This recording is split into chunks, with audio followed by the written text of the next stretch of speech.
In Philadelphia, violence is everywhere. Unfortunately, I tell a lot of people is that you can look on a block and the doors sometimes become the tombstones, the headstones for families, because it's so much of it. How do you heal a community? How we do it healing the family, the blended family, the extended family, and then healing the block.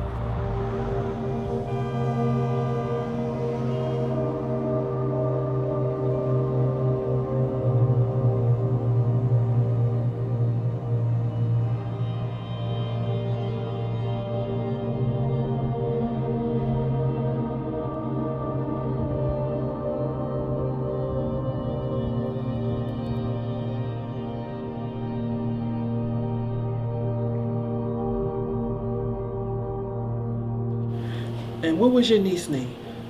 Tiffany? I think the homicide department did send us your information also. And what are you going to need from us right away? Help with? Okay. So I'm going to put in a victim's compensation form for you. So one of the things we do is victims compensation, and it's a reimbursement program that's supposed to help families become as whole as possible prior to the crime. That's it.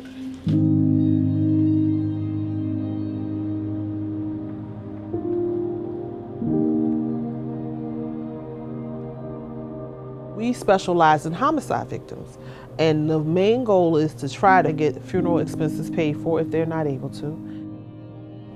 There's a component that states that if your loved one played a part in their demise, victims' compensation can deny you your financial reimbursement. The problem with that is that the person is deceased, and so it really victimizes those that are left behind.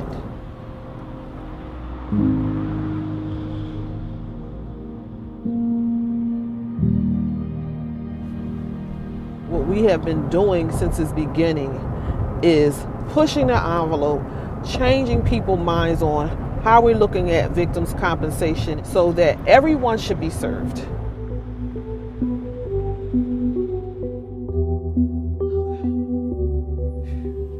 I grew up in West Philadelphia and I loved West Philadelphia. It changed for me. My son, Hakeem, he always wanted to make you smile and kiss me, hug me. He was just different. He never got upset. He always spoke softly. My son was murdered December the 21st of 2015. He was 22 at the time. For them to take care of the body, do what they do to the body, prepare the body for the burial. It was a little over $4,000. We didn't have money for it, not at all.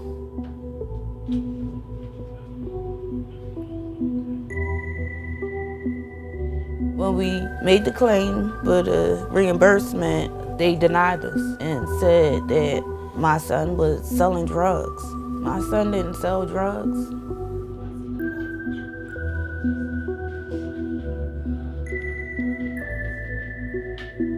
My grandson, Zion Vaughn, was murdered on December the 8th, 2016. He did not have any criminal record to this time, none. The detective, he said that Zion had drugs on him, but I know Zion didn't have no drugs because he can't just come from home. The drug-related incident is invalid. They have no proof that any of that is true.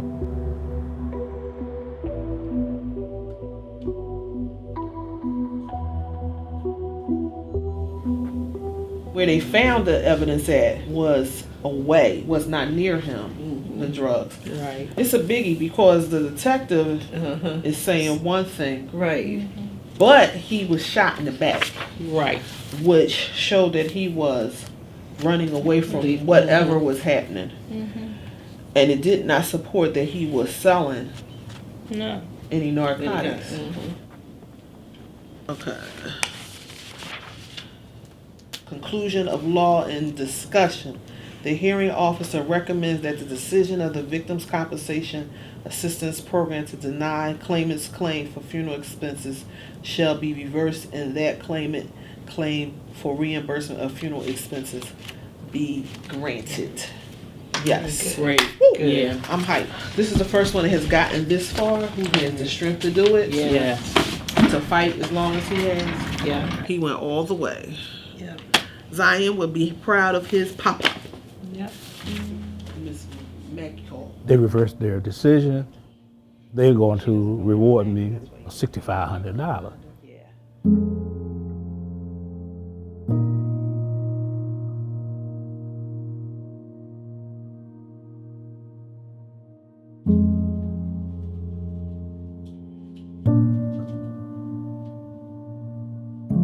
Solutions that we do is that we have a network of funeral homes that will, one, some of them will wait and say, I'll bury this loved one and I'll do it whether or not I get paid or not, which is a plus.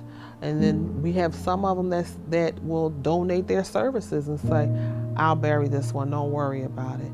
The other piece is that we're constantly questioning the law, seeing how's it being interpreted, and saying, let's get the full picture. And so you see us advocating and going to hearings and filing appeals. I believe we're very successful.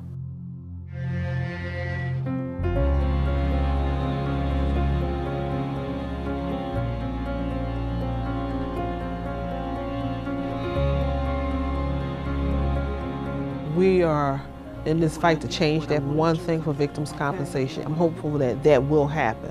Us talking about it and put it in people's faces will make some of the legislation say, listen, let's do the right thing.